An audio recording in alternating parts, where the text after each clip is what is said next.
Chop, chop. Is this thing going? Ha! I guess so. I guess it's working. All right. All right, here we go. All right, I'm live. Check this out, guys. I've been gone for a long time. I had a busy year, which is good. That's the point of it all, right? That you want to have a busy year as a creative. You know, you want to stay busy. So, I was that in spades. I was really busy this year. I'm still swamped. I got a tough month ahead. Tough January walking into the new year. So, I had something happen to me about 2 weeks ago. And I kind of stopped and wrapped my head around the whole incident. Like, what's going on? Like, what's happening? And I thought, you know what? I'll share this with people because I think as creatives, whether you're a writer, artist, designer, fashion designer, whatever it is you're doing, if you're creative and you're not, you don't have an automated life, not that I'm putting people down who go to work or work in factories or anything, just when you're creative, it's really just your ideas and you, where you have an idea in your head and the goal is to get that idea out of your head and get it on paper or get it on the screen, get it into 3D, 2D, whatever, right? So it's a different process. And, I deal with it all the time. It's just this time I just happened to catch it in the moment. I was clear enough. I was rushing, but I wasn't late. And I had time to kind of digest what was happening, which is key. And so I always go to, schools and read the children's books, the books that I work on for my clients, just to kind of, introduce them to the new project, take pictures, make videos, share it on Facebook. So I like doing it anyway. I like going to schools, talking to the kids. These kids are great. You would think they'd be nightmares, but they really aren't. They're pretty laid back, and especially when you use a big screen. That's the key. So if you want to read books, use a big screen. They love that because they get to see the artwork instead of you holding a peasant book, right? It's a big difference. But anyway, so I'm getting ready. I'm getting dressed, doing oil in my beard. I'm doing all the stuff I normally do when I leave the house. And I'm doing like a mental check in my head. I'm like, do I have the equipment that I need? Yep, check. I got everything that I need. No problem. All right. What else is it? I'm like saying to myself, like, okay, car's ready. Know where I'm going. I text my assistant. I'm like, can you give me the address so that way I don't have to just GPS it, take off, and go, whatever. She's great for that kind of stuff. So I'm just going through my list. Boom, boom, boom, boom. Do you have the books? Yeah, I got the books. Did you bring extra books? Yes. Do you have the PDF version? Yes. Do you have the online link? Yes. Just all the things that could go wrong, I'm going through. And everything is a check. All right, I'm ready to go. Then I took a moment and I started to, project or picture myself actually doing it. What's the classroom going to look like? How am I going to sit? Like all the little simple things or whatever. And everything was a go. So this should have been everyday status quo reading, right? Classroom reading. And all of a sudden, something really crazy happened where my checklist added another component and it said, can you even read? And for a split second, I was paralyzed. I mean, like just for a split second, I was paralyzed. Like, oh no, can I read? Now here's the crazy part. Of course I can read. I got a associate's degree, a bachelor's degree, a master's degree. I was a game design program chair, a professor. I've taught at all these different schools. Of course I can read, right? But for a split second, doubt snuck in and said, are you capable of doing this? And I responded like, I don't know. Am I capable of doing this? Like, can I read? It was the stupidest thing. And I'm glad it was so stupid that I caught it. Otherwise, I wouldn't have caught it. I was like, what do you mean? Of course I can read. And I started talking to myself like, what kind of dumb question is that? Can you read? Can you read? Of course I can read, right? And I'm like making fun of myself for asking myself that question, catching myself in that moment and saying, what kind of dumb question is that? How dare you ask me that? And I'm like really challenging myself. Like, what? How did that get on the list? I said, oh, it's doubt. And that's doubt's job, by the way, to make us second guess ourselves, to say, am I qualified? Am I capable of doing this? It's a good and a bad thing, by the way. So doubt is not, I don't say get rid of all your doubt because that's not going to happen. But doubt is something that allows us to prep for what's coming. It's actually a good thing. It's like fear. In certain situations, you need fear in order to prepare. All of a sudden, you hear better, your eyesight intensifies. you become more tense, and all of these things are, to help you survive the moment. So doubt kind of works that way too. But if you let doubt overtake you, it's absolutely 100% paralyzing. I mean, it will paralyze you, and you'll start to say, am I good enough? Am I qualified? Can I do this? Um, and sometimes all those answers will be no, even though you should be able to, even though you're qualified, even though you're prepared, even though you've done this enough. And so I go, man, how many times in my life, though, has doubt got in, snuck right by me, and I wasn't prepared for it, and I missed it completely. And I totally, yeah, I'm not good enough. Yeah, I should leave that alone. So I started to take a survey and go, what are the things that I wanted to do? What are the things that I didn't do? Why didn't I do them? And as crazy as this sounds, 9 out of 10 times, doubt had become bigger than my goals. Doubt had become bigger than my securities, my success, whatever. And I'm like, man, just with myself, just saying, man, how paralyzing is that if you don't get it under control? How paralyzing is it if you don't check it? If you don't go, what are my fears? What are my doubts? What are my doubts in my abilities? What are my doubts in people wanting whatever it is I'm producing? If you don't talk about those things, you don't lay them down and say, are these reasonable? Are they rational? Okay, if they are reasonable and rational, what do I do? Well, obviously, you say, okay, well, if I can't read, I go and learn how to read, right? But if they aren't reasonable, then you scratch them off the list. You go, that's not viable. That doesn't make any sense. That's not reasonable. That's not rational. It's crazy talk, right? And if we start thinking like that, it changes the equation of everything. It changes the way we respond. It changes the way we think. It changes what we are willing to fail at, what we're willing to take a chance at, and what we aren't willing to take a chance at. Because sometimes, again, doubt and fear are good things. They are there to protect us. But other times, they're just irrational ideas. They're irrational ideas that come from us, not necessarily outside sources. Because, again, I'm not talking about other people came and said I wasn't qualified. I tried to convince myself I wasn't. Even if only for a brief second. If I weren't able to say,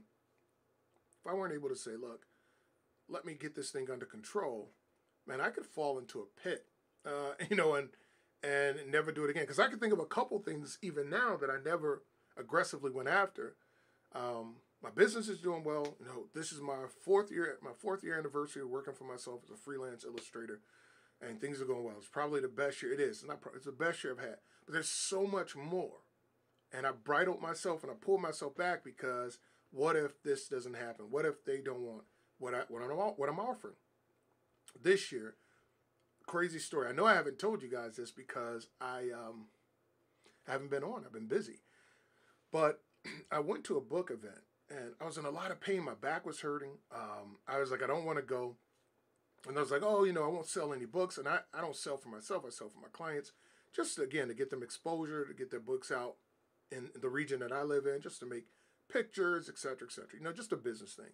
And I was like, oh, it won't be a good day. A lot of people won't come. And, there's that doubt again. So, no, you made a commitment to go. It's on your list, so you have to go. So I got in the car and I drove down. And my back is killing me. My son-in-law went with me. He's ride or die dude. Perfect. Helped me out. Helped me set up my tent and everything. Got everything set up. One of my other authors, Bo from Rob and Rocky, he was rolling with me. He had his tent. And we're set up. And time goes by. Things start moving a little faster. People are coming. I'm like, cool. Books are selling. Books, whatever. Great. This is wonderful. And in the process of that, this guy walks up to me. It's a much longer story. Maybe I'll tell that during story time, which is another channel I'll start working on later on next year. But he comes up to me and he starts talking to me. Long story short, it's the CEO of my dream company, the company that I wanted to work for freelance next. We talk a little bit. The next morning, I get a call from him. By the end of the week, I'm within contract. So here it is 3-4 months later. The work is done.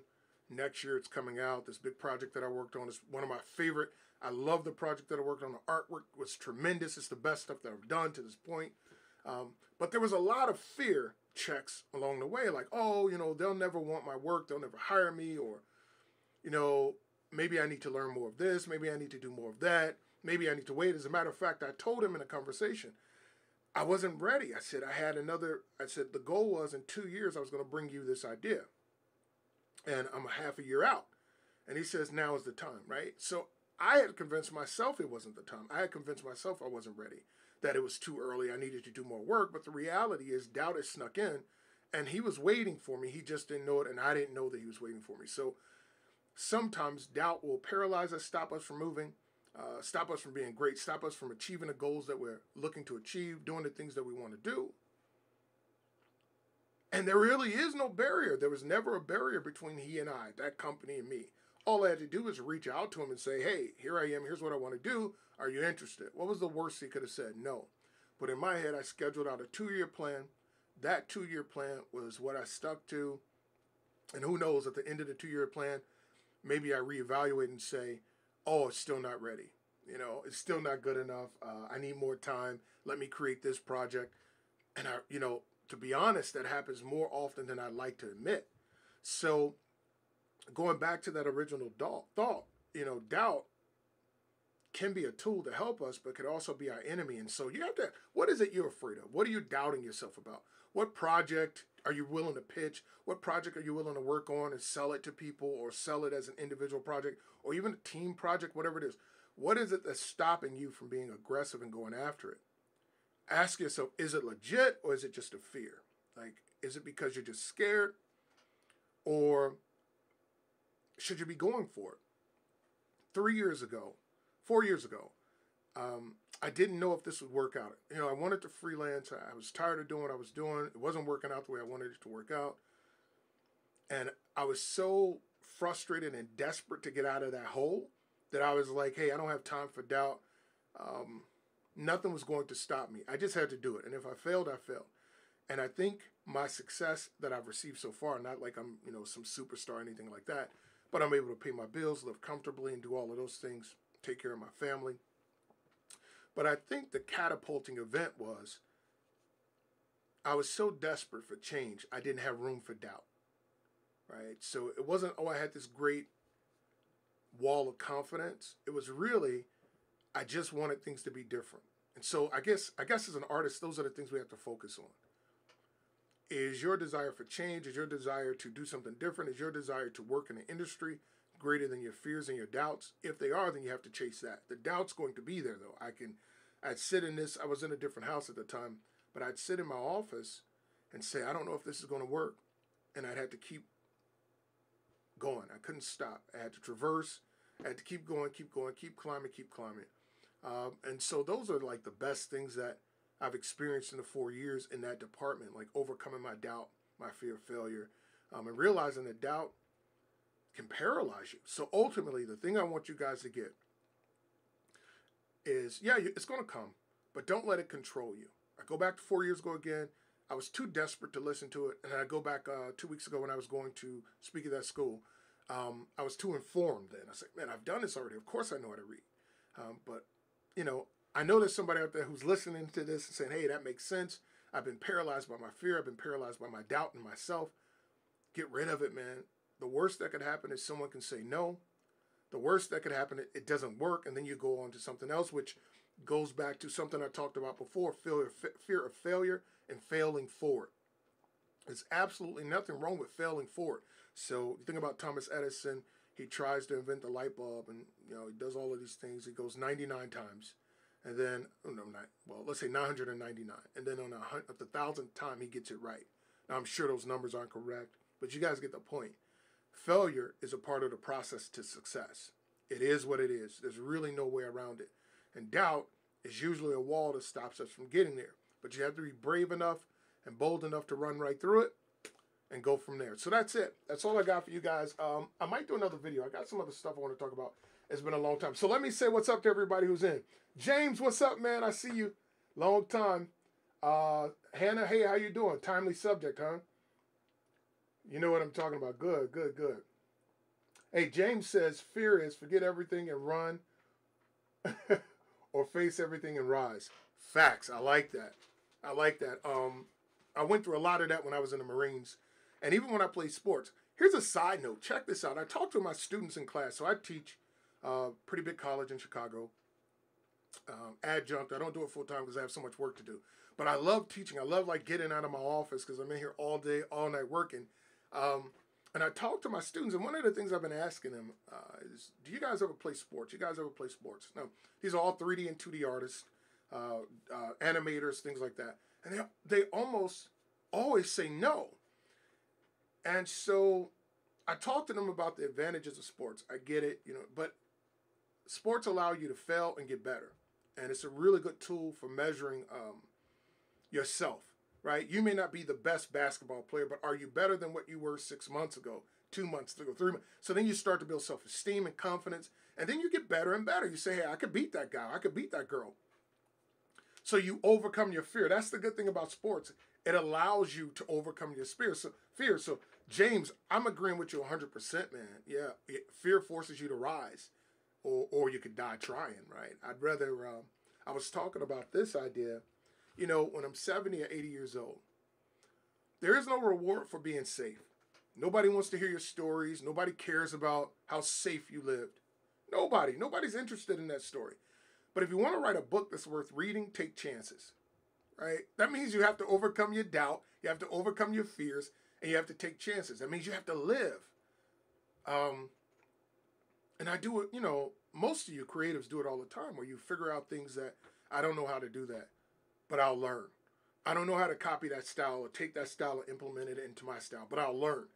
And, sports are outright, you get to outright see the results. You get to compete against people and lose and win and grow. And when you don't play that, you miss it. But even in art, the same thing happens, just on a maybe smaller scale, more personal scale. You don't have a team often unless you work in a workplace where you have a lot of people.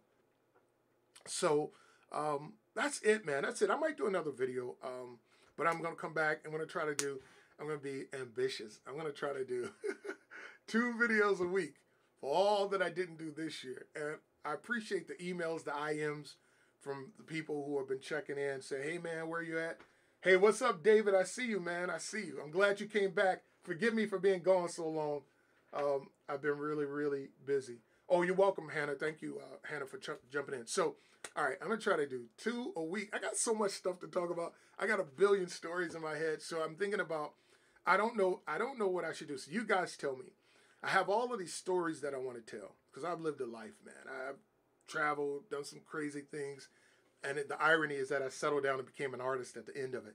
But I don't know if I should start another channel just telling stories or if I should include it in this channel, right? So most of the people who follow me aren't following me on YouTube yet, but hopefully next year that changes. So the people who do, let me know, man. If I should do them right here on this channel, start another channel. The idea is that I'll tell stories and draw or play videos of me drawing, creating, sculpting, painting, or whatever, and tell all of these stories. They're really good stories, too. I think they're good stories because I've been storing them in my head to tell somebody. I'm like, well, why not tell them on YouTube? So I got to figure it out.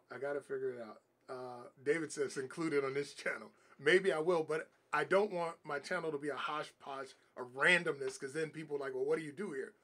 And I don't want to sit down and be like, okay, this is how you draw. Maybe that's a different channel. And maybe this channel stays more of the like talky talk kind of thing. I do want to teach people how to draw too, man. That's what I really love doing. This term I got to teach character design and it was outstanding. But I'm rambling. So look, we'll talk about that stuff later. So leave your comments, man. Tell me what you think. Share the videos. Like, subscribe. Tell me what you think about that. Any advice, IM me. If something you want me to talk about directly, leave a note, leave a comment. If you hate it, leave a comment. If you like it, leave a comment. But let me know what you guys think. Thank you so much again. I appreciate you guys. All right, I'm back. I'm going to try to be consistent.